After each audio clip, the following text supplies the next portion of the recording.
before we get started, I'm going to give you a little bit of history of the story. So this story is about to have a birthday next month, May 17th. It will be 120 years old. Not the book in my hand, but the story itself. This book was published 1970. Wow. Yeah. So, and it was part of a series. I think it was 12 books. And a lot of characters, a lot of territories has their own little story. So this is, I think, actually, this is the second, either the first or second story. I'm not sure. Some of the sources I looked up, they're not very, they're reliable sources, but they don't give clear information. Okay. Yeah. So the author is L. Frank Baum, and L stands for Lyman. He hated that name. So he preferred to go by Frank.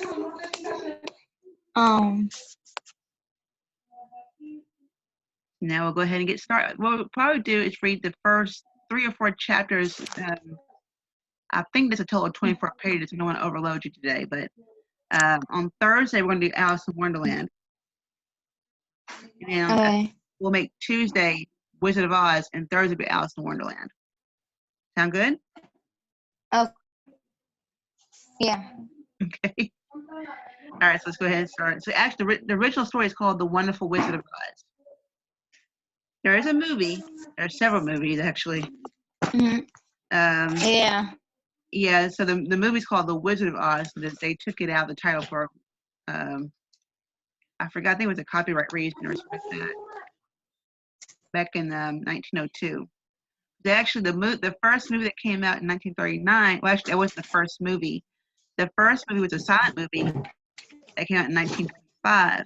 But the musical that you see on TV came out in 1939. It was the first movie ever for The Wizard of Oz. It had sound and had music. And so it's based on a 1902 Broadway musical. So our first chapter is called The Cyclone. And that's going to be one of your vocabulary words, cyclone, or cyclone. And so it's more like a hurricane. So I want you to think about that as you're reading the story. Dorothy lived in the midst of the great Kansas prairies with Uncle Henry, who was a farmer, and Aunt Em, who was the farmer's wife. Their house was small, for the lumber to build it had to be carried by a wagon many miles. There were 4 walls, a floor, and a roof, which made one room.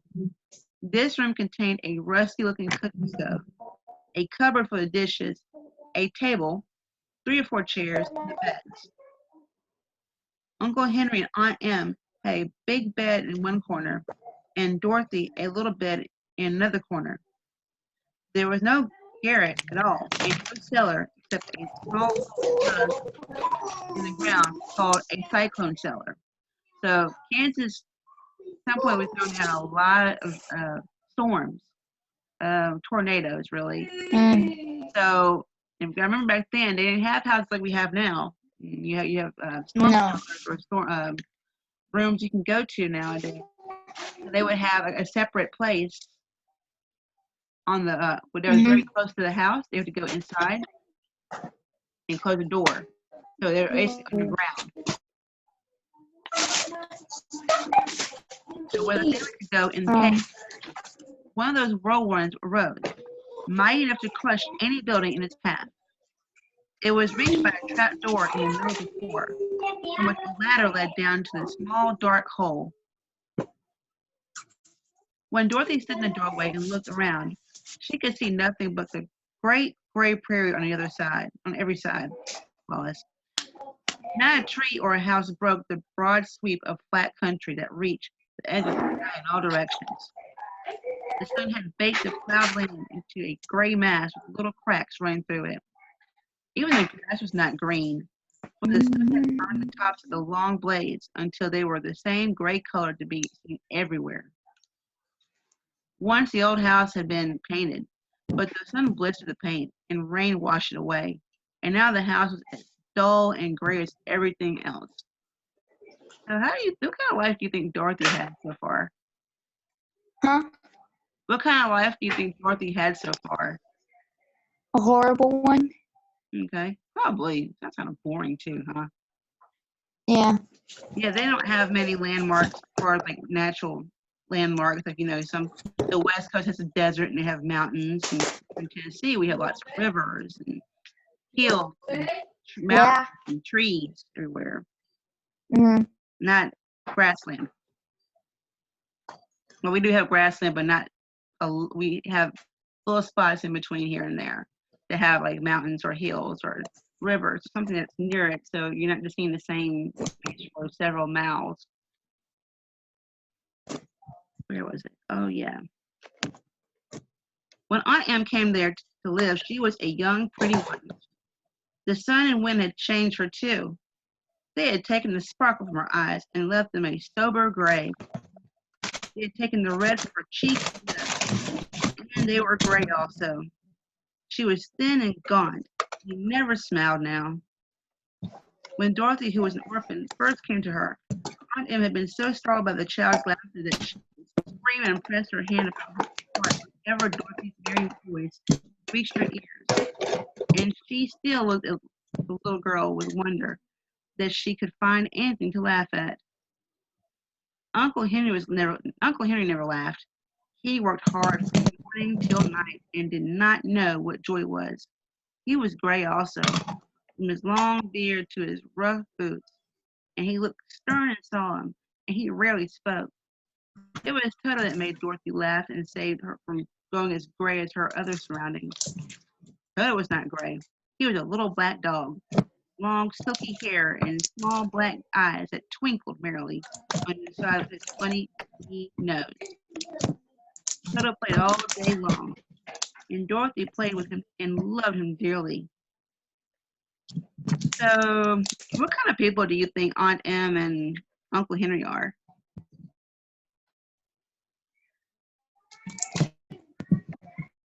What kind of what? People. Well, the uncle, I think he's like a one, like a student that would like be more into their studies. Yeah, he does work a lot. He's very. It says, yeah, he works a lot, so he probably would have been. He probably would have been that kind of student, right? That's a good observation. I like that analogy The you aunt used. is like,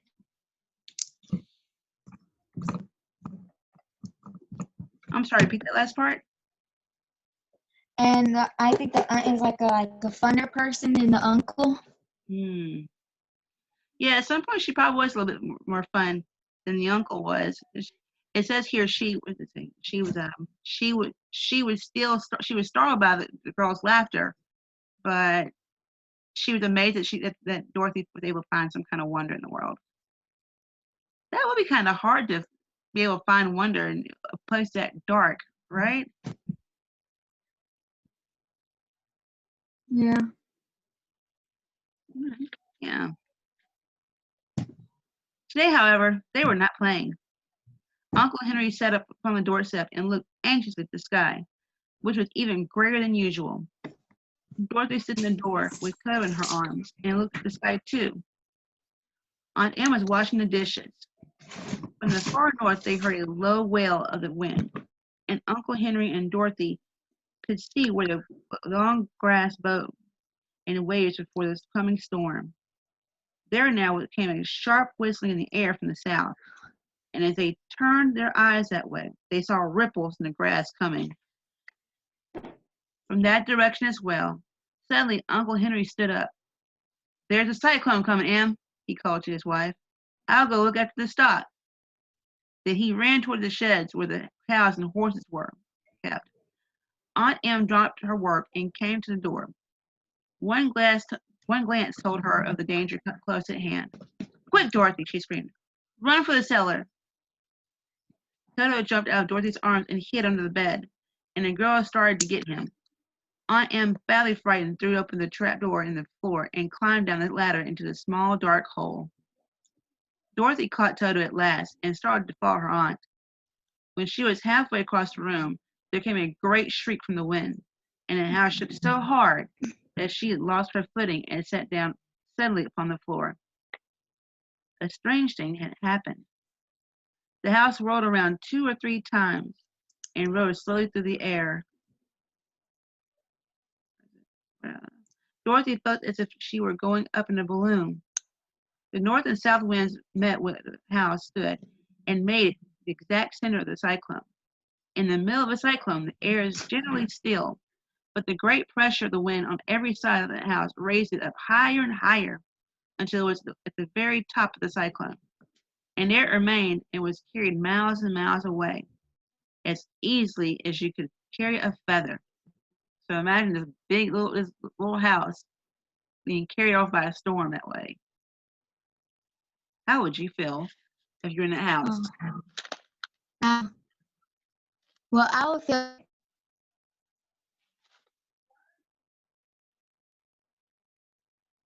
Sorry, say it again. You were breaking up.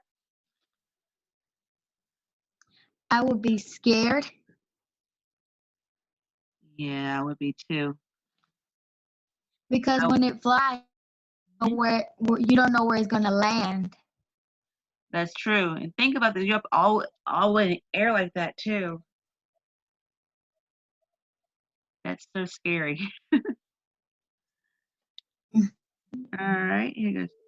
It was very dark and the wind howled horribly around her, but Dorothy found she was riding quite easily. After the first few whirls around, and one other time when the house tipped badly, she felt as if she were being rocked gently like a baby in a cradle. Toad did not like it. He ran about the room, now here and now there, barking loudly, but Dorothy sat quite still on the floor and waited to see what would happen. Once Toad had gotten too near the open trap door and fell in, and at first the little girl thought she had lost him, but soon she saw one of his ears sticking up through the hole, for the strong pressure of the air was keeping him up so that he could not fall. She crept to the hole, caught Toto by the ear, and dragged him into the room again, afterward closing the trap door so that no more accidents could happen. Hour after hour passed away, and slowly Dorothy got over her fright, but she felt quite lonely, and the winds shrieked so loudly all about her that she nearly became deaf. At first, she wondered if she would be dashed to pieces when the house fell again, but as the hours passed, nothing terrible happened. Oh, I always read that wrong. But as the hours passed and nothing terrible happened, she stopped worrying and resolved to wait calmly and see what the future would bring. At last, she crawled over the swaying floor to her bed and lay down upon it, and Toto followed her and lay down beside her. In spite of the swaying of the house and the wailing of the wind, Dorothy soon closed her eyes and fell fast asleep. Where are they now, do you think? I think like since Dorothy fell asleep, I think like they're like on the ground. Okay. Okay. Let's find out. Now in chapter 2. She was awakened by a shock so sudden and severe that if Dorothy had been lying on the soft bed, she might have been hurt. As it was, the jar made her catch her breath and wondered what had happened. And Toto put his cold little nose against her face and whined dismally. Dorothy sat up and noticed that the house was not moving, nor was it dark, for the bright sunshine came in at the window. Flooding the little room. Oh, that is a call. Okay. Miss Wallace with that sentence wrong again. This is funny. I practiced this quite a few times before I posted links, and I still mess up. So teachers do it all the time. So I'm reading that little part again. Nor was it dark, for the bright sunshine came in at the window, flooding the little room. She sprang from her bed and, with Toto at her heels, ran and opened the door. The little girl gave a cry of amazement and looked about her.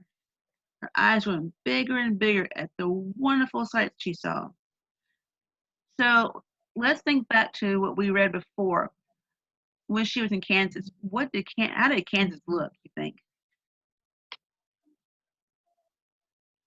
I get the question again. All right. So in the first chapter, she was in Kansas, right?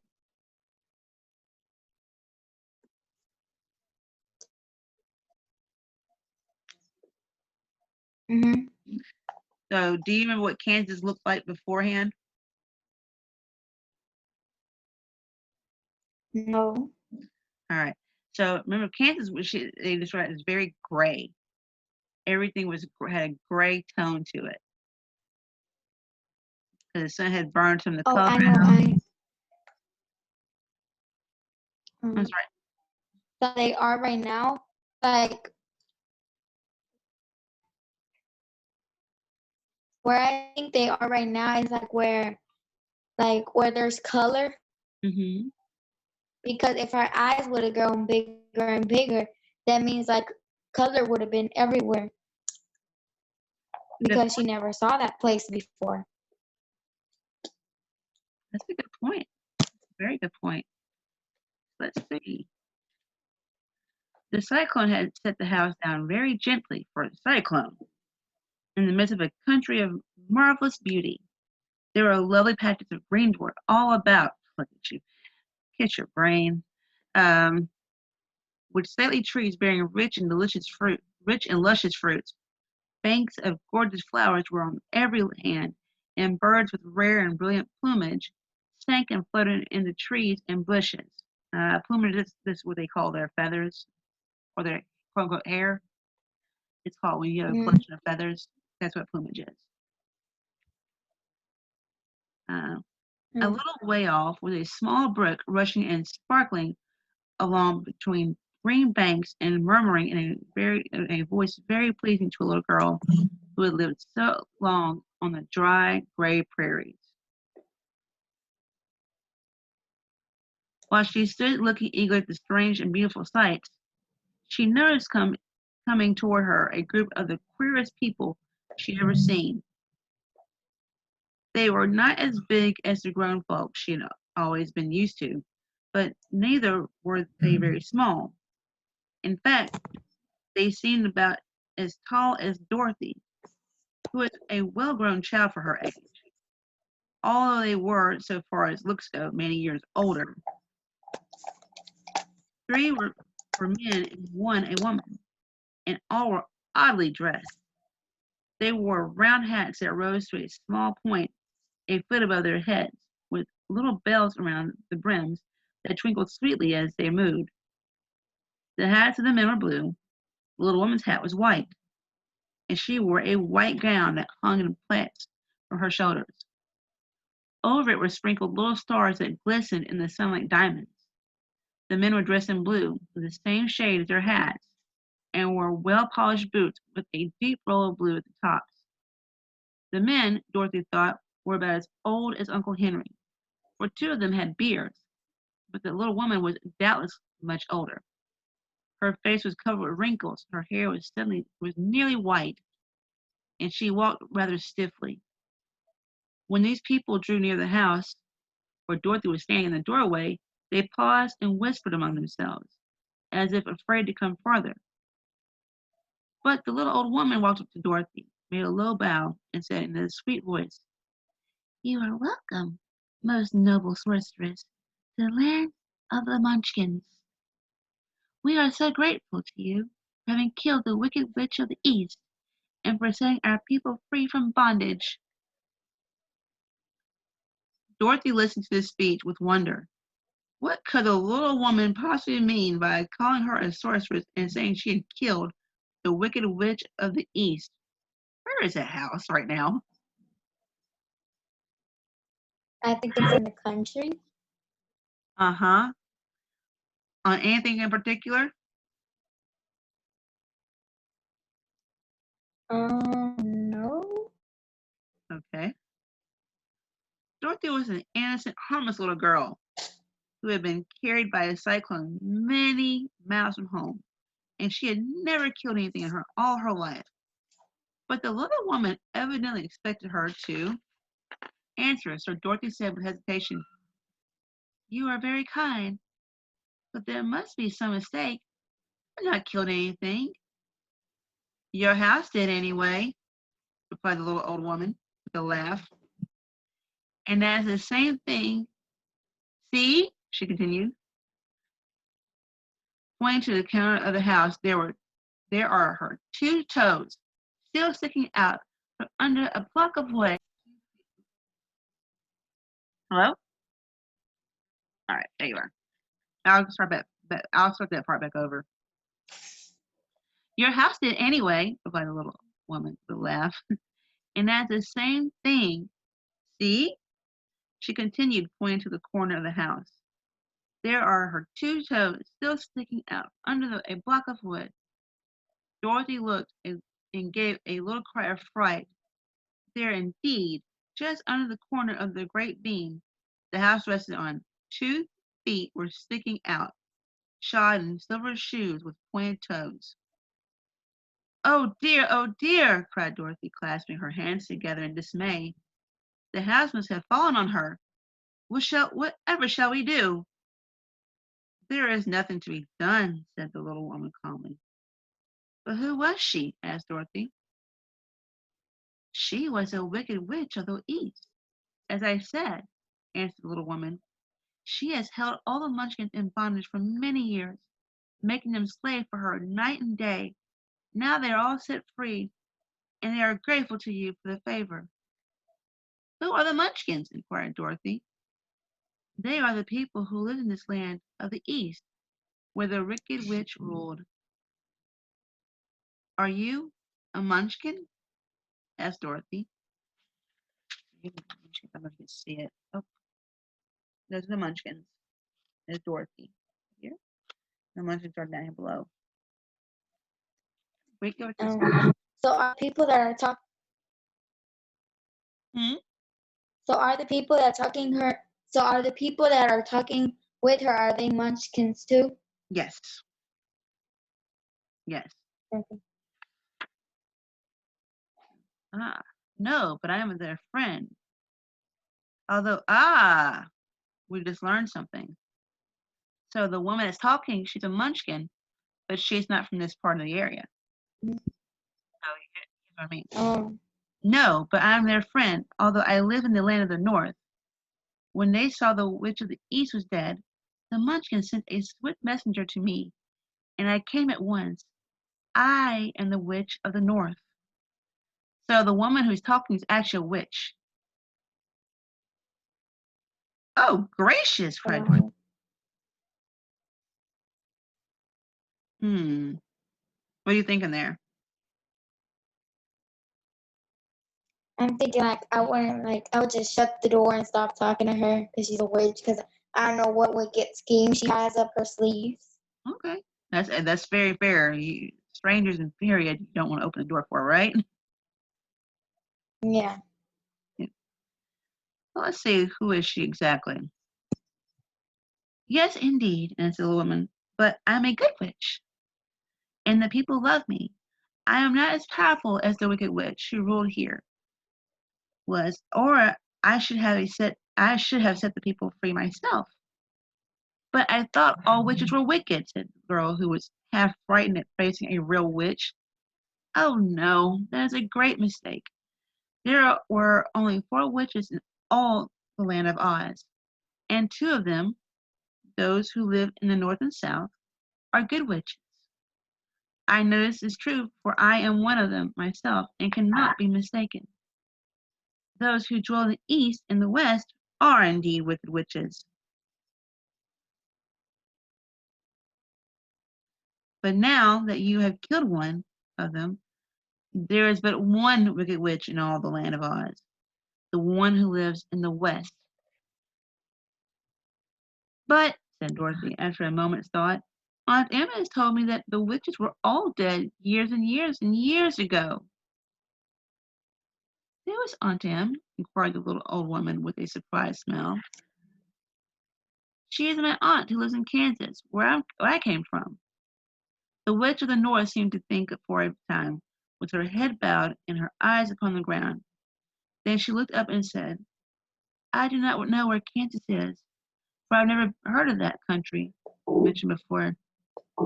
But tell me, is it a civilized country? Oh, yes, replied Dorothy. Then that accounts for it. In the civilized countries, I believe there are no witches left, nor wizards, nor sorceresses, nor magicians. But, you see, the land of Oz has never been civilized, for we are cut off from all the rest of the world. Therefore, we still have witches and wizards amongst us. Who are the wizards? Asked Dorothy.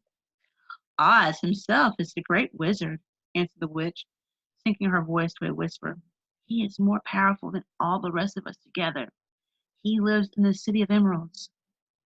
Dorothy was going to ask another question, but just then the Munchkins, who had been standing silently by, gave a loud shout and pointed to the corner of the house where the wicked witch had been lying. What is it? Asked the little old woman. Anne looked and began to laugh.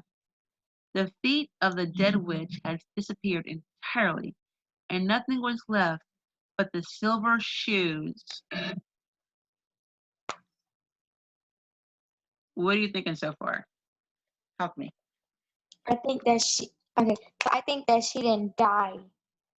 Okay. The witch, the wicked witch. Yes, because like her feet were trapped under the house, so she could just leave her shoes there while she runs. That's a good point. Think about that. Let's see. She was so old, explained the witch of the north, that she dried up quickly in the sun.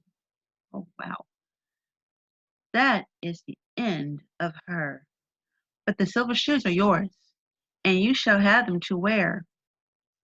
She reached down and picked up the shoes, and after shaking the dust out of them, handed them to Dorothy.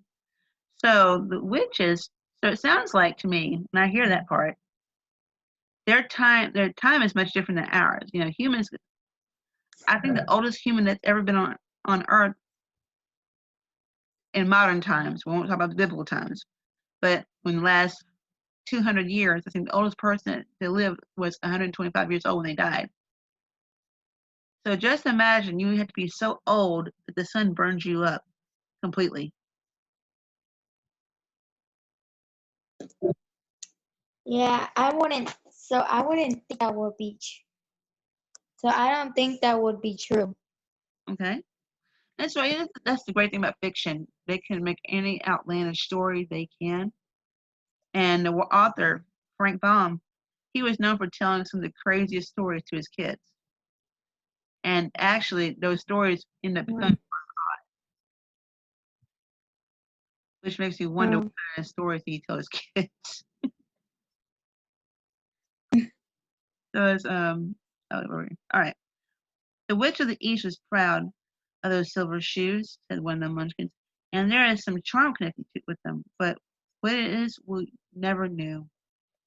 Dorothy carried the shoes into the house and placed them on the table. Then she came out again to the munchkins and said, I am anxious to get back to my aunt and uncle, for I am sure they will worry about me. Can you help me find my way? The munchkins and the witch first looked at one another and then at Dorothy, and then shook their heads. At the east, not far from here, said one, there is a great desert, and none could live to cross it. It is the same at the south, said another, for I have been there and seen it. The south is the country of the Quadlings. I am told, said the third man, that it is the same as at the west. In that country, where the Winkies live, is ruled by the wicked witch of the west, who would make you her slave if you passed her way. The north is my home, said the old lady, and at its edge is the same great desert that surrounds this land of Oz. I'm afraid, my dear, you will have to live with us. Dorothy began to sob at this, for she felt lonely among all these strange people. Her tears seemed to grieve the kind-hearted Munchkins, but they immediately took out their handkerchiefs and began to weep also. As for the little old woman, she took off her cap and balanced it on the end of her nose, while she counted 1, 2, 3 in a solemn voice. At once the cap changed to a slate on which was written in big white chalk letters, Let Dorothy go to the city of emeralds. The little old woman took the slate from her nose, and having read the words on it, asked, Is your name Dorothy, my dear? Yes, answered the child, looking up and drying her tears. Then you must go to the City of Emeralds. Perhaps Oz will help you. Where is the city? Asked Dorothy. It is exactly in the center of the country and is ruled by Oz, the great wizard I told you of. Is he a good man? Inquired the girl anxiously. He is a good wizard.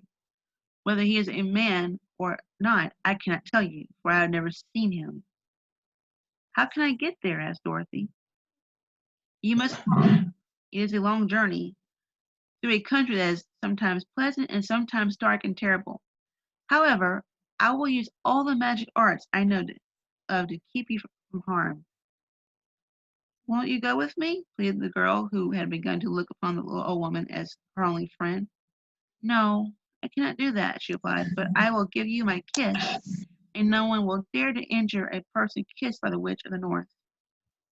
She came close to Dorothy and kissed her gently on the forehead. For her lips touched the girl, they left a round, shiny mark, as Dorothy found out sooner after. The road to the City of Emeralds is paved with yellow brick, said the witch, so you cannot miss it. When you get to Oz, do not be afraid of him, but tell your story and ask him to help you. Goodbye, my dear. The three munchkins bowed low to her and wished her a pleasant journey, after which they walked away through the trees. The witch gave Dorothy a friendly little nod, rolled around on her left heel 3 times, and straightway disappeared, much to the surprise of little Toto, who barked at her loudly when she was gone, because he had been afraid even to growl while she stood by. But Dorothy, knowing her to be a witch, had expected her to disappear in just that way. It was not surprised in the least. All right, what are you thinking so far? Talk to me.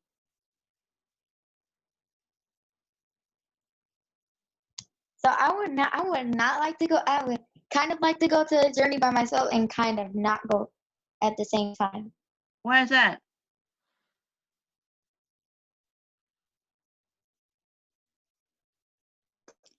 Because I don't really trust the witch, so I don't know if she's like lying because she's still her, even though she describes so many things for her. Right. And that is true, Maria. In real life, you don't know always who you can trust and who you can't trust, and you have to be very careful. But sometimes you have to ask more questions, or you may have to just do a wait and see, and not act too much, right? Yeah, because at the same time, the witch says when Dorothy said, "If you will come with me," the witch said, like I was like wondering why the witch couldn't go. She said, "No, my dear, I can't go." Yeah. So that does kind of make you wonder why not? Well, of course, in Yeah, these kind of stories, you don't know if there's special kind of rules. Maybe we don't know. You don't mm, tell us this yet, right? yeah. All right. So we're gonna go ahead and this will be the last chapter to read for today. This is chapter 3. So this is how Dorothy saved the Scarecrow. When Dorothy was left alone, she began to feel hungry. So she went to the cupboard and cut herself some bread, which she spread with butter. She gave some to Toto, and taking a pail from the shelf, she carried it down to the little brook and filled it with clear, sparkling water. Toto ran over to the trees and began to bark at the bird sitting there. Dorothy went to get him and saw such delicious fruit hanging from the branches that she gathered some of it, finding it to be just what she wanted to help her out with her breakfast. Then she went back to the house, and having helped herself and Toto to get a good drink of the cool, clear water, she set about making ready for the journey to the City of Emeralds. Dorothy had only one other dress, but that happened to be clean and was hanging on a peg beside her bed. It was a gingham with checks of white and blue. Although the blue was somewhat faded with many washings, it was still a pretty frock. The girl washed herself carefully, dressed herself in the clean gingham, and tied her pink sunbonnet on her head. She took a little basket and filled it with bread from the cupboard, laying a white cloth over the top. Then she looked down at her feet and noticed how old and worn her shoes were. They surely would never do for a long journey, Toto, she said, and Toto looked up into her face with his little black eyes and wagged his tail to show he knew what she meant. At that moment, Dorothy saw lying on the table the silver shoes that had belonged to the Witch of the East. I wonder if they will fit me, she said to Toto. They would be just the thing to take a long walk in, for they could not wear out. She took off her old leather shoes and tried on the silver ones, which fitted her as well as if they had been made for her. Finally, she picked up her basket. Come on, Toto, she said. We will go to the Emerald City and ask the Great Oz how to get back to Kansas again. She closed the door, locked it, and put the key carefully inside the pocket of her dress. And so, with Toto trotting along soberly behind her, she started on her journey. There were several roads nearby, but it did not take her long to find the one paved with yellow brick. Within a short time, she was walking briskly toward the Emerald City, her silver shoes tinkling merrily on the land, hard yellow roadbed. Miss Ross going to read that part again. Her silver shoes tinkling merrily on the hard yellow roadbed. The sun shone brightly, and the birds sang sweetly, and Dorothy did not feel nearly so bad as you might think a little girl would who had been suddenly whisked away from her own country and sat down in the midst of a strange land. So the witch didn't exactly lead her wrong so far, right? Yeah. She found the yellow brick road, and she's walking confidently because she remembers the yellow brick road the witch told her about. Mm-hmm. But she's still in a strange land, right? Yeah. I remember the first time I went to Chicago, and I knew some of the streets because I have relatives that live in certain parts of Chicago. So I knew I knew places, but I didn't know roads. And I was scared to ask people for Mm-hmm. directions on the internet to help guide me. And eventually, I did ask somebody about a certain roadway, and they told me because in Chicago they have the subways, right? Like in New York too. Mm-hmm. So each subway has their different color for a certain area you're going to. And so they always say, well, you take the blue line, take the red line. And so that helped me every time I go to Chicago now. I know what subways I want to get on nowadays when I go visit.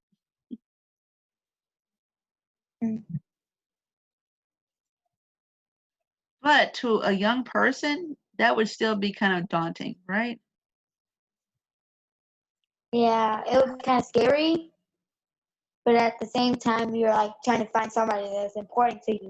So you're like, it's either you do it or you don't. Right. And sometimes if you're trying, in her case, she's trying to get back to home. And if she has to do it, she's got to take this road to get there to find out if which isn't leading her astray.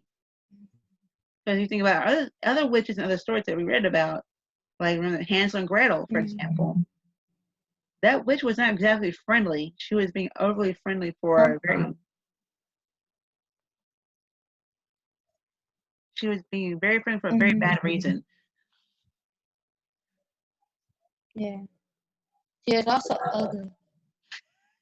Ugly. Well, we don't know exactly. We have an idea what this witch. She's older, much older, probably, and then the witch in that story. Yeah.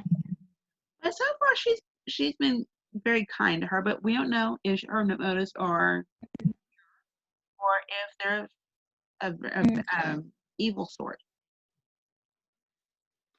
Let's see what happens. She was surprised as she walked along to see how pretty the country was about her.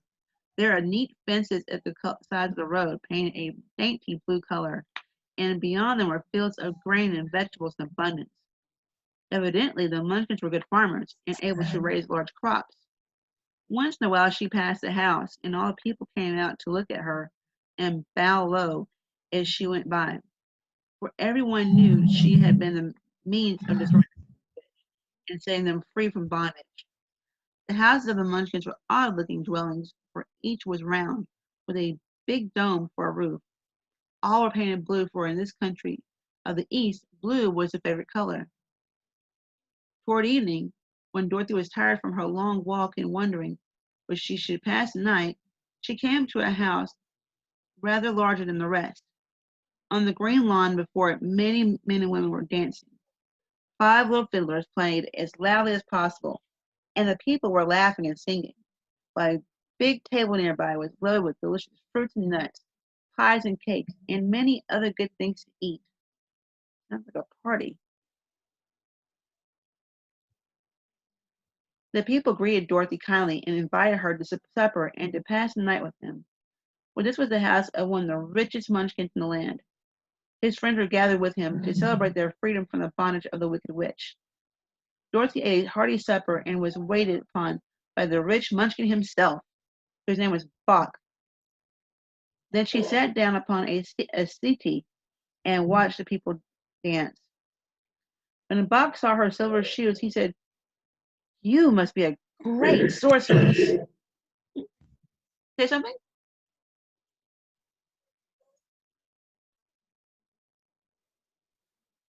Uh-oh. Hmm? Did you say something?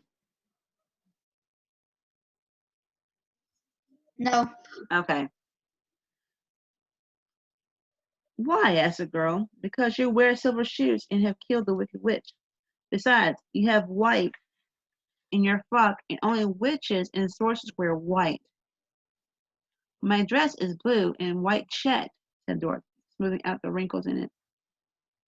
It is kind of what it is kind of you to wear that, said Bob. Blue is the color of the Munchkins, and white is a witch color. So we know you are a friendly witch. Dorothy did not know what to say to this, for all the people seemed to think her a witch, and she knew very well she was only an ordinary little girl who had come by the chance of a cyclone into a strange land. When she had tired of watching the dancing, Bob led her into the house, where he gave her a room with a pretty bed in it. The sheets were made of blue cloth, and Dorothy slept soundly in them till morning. We Toto curled up beside her. She had a hearty breakfast and watched a wee munchkin baby who played with Toto and pulled his tail and growled and laughed in a way that greatly amused Dorothy. Toto was a fine curiosity to all the people, for they'd never seen a dog before. "How far is Emerald City?" she asked. "I do not know," answered Bob bravely, "for I have never been there. It is better for people to keep away from us, unless they have business with them. But it is a long way to the Emerald City, and it will take you many days. The country here is rich and pleasant, but you must pass some rough and dangerous places before you reach the end of your journey." Oh boy. So she has some obstacles to go through, doesn't she? Mm-hmm. This worried Dorothy a little, but she knew that all the great odds would help her get to Kansas again. So she bravely resolved not to turn back. She bade her friends goodbye and started along the road of yellow brick. When she had gone several miles, she thought she would stop to rest, and so climbed to the top of the fence beside the road and sat down. There was a great cornfield beyond the fence, and not far away she saw a scarecrow, placed high on a pole to keep the bird of ripe corn. Dorothy leaned her chin upon her hand and gazed up at the scarecrow. Its head was a small sack stuffed with straw, with eyes, nose, and mouth painted on it to represent a face. An old pointed blue hat that had belonged to some munchkin was perched on its head, and the rest of the figure was a blue suit of clothes, worn and faded, which had also been stuffed with straw. On her feet were some old boots with blue tops, such as every man wore in this country. The figure raised above the stalks of corn by means of the pole. Its back, which sounds simple, but it's a sack of straw, so it's hard to hurt the sack, right?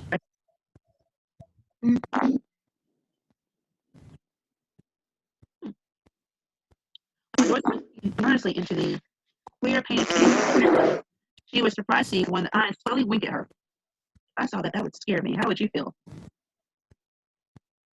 I'll be scared. Yeah, scarecrows aren't supposed to wink at you.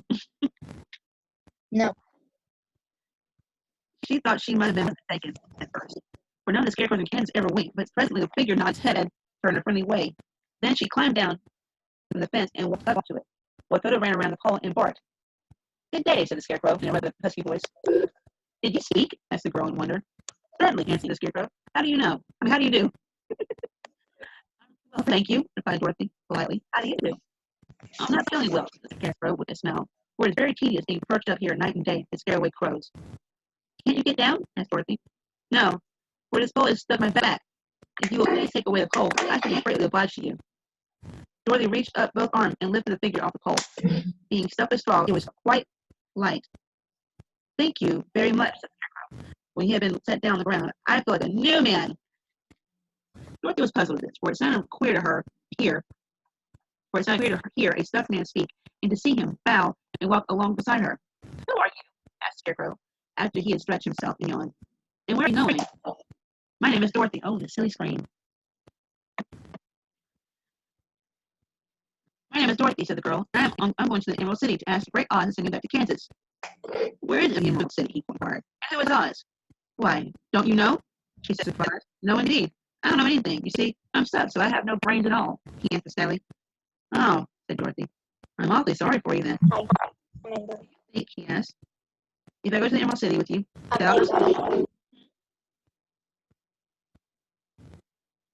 what'd you say? Nothing. Oh, do you think, he asked, if I go to the Emerald City with you, the Oz would give me some brains? I can't tell, she returned, but you come with me if you like. If Oz would not give you any brains, you'll be no worse off than you are now. That is true, said the Scarecrow. You see, he continued confidently, I don't mind my legs and arms and body being stuffed, because I cannot get hurt. If anyone treads on my toes or sticks into me, it doesn't matter, for I can't feel it. But I do not want people to call me a fool if my head is stuffed with straw instead of with brains as yours is. How am I ever to know anything? I understand how you feel, said the little girl, who was truly sorry for him. If you will come with me, I'll ask Oz to do all he can for you. Thank you, he answered gratefully. They walked back to the road.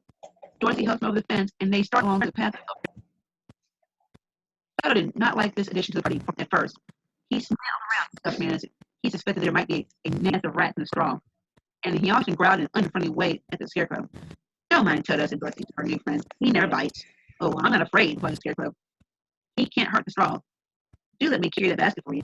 I shall not mind it, for I can't get tired. I'll tell you a secret, he continued as he walked on. There is only one thing in the world I am afraid of. What is that? Asked Dorothy. The Munchkin farmer who made you? No, answered the Scarecrow with a nod. I'll light a match. That's the end of chapter 3. Wow. So we'll stop here because it's 1:05. We have time to talk about the books so far. So you like it so far? Yeah, it's a good story. Yeah. It's a little different. I don't know if you've seen the movie or not. They show on TV. It's much different than what you'll see on TV. For example, it's the shoes. Remember they're red slippers? You know the reason they made them red. Mm-hmm. They had this new color form for film called Technicolor. And before then, all movies were in black and white. Well, the side films, they did have some way of using color. They got the two-color technique. Then they made some movies. Has anybody else heard your story time yet? Well, Allison she voted against this story, I think. She wanted Alice in Wonderland. What I decided to do was add the second read aloud. So we're doing Alice in Wonderland on Thursday. But did she listen to this one before me? No, this is the first time. This is the first time I'm doing this. So you're the only one so far. So she'll probably watch the video. I'll post it once we're finished. In about 30 minutes, I'll post it on the Dojo page so everybody can listen to it.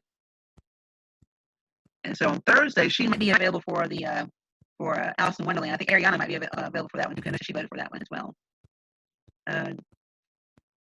Yeah, so once we finish Wizard of Oz and Alice in Wonderland, we're going to pick our next set of books. And I actually ordered some books, and I hope they'll be in on Friday. So I'll be able to look through those and see if they'll be appropriate for a textbook story time. If not, I'll find something else. Sure, I have some other books that we can look at that we can do for textbook story time.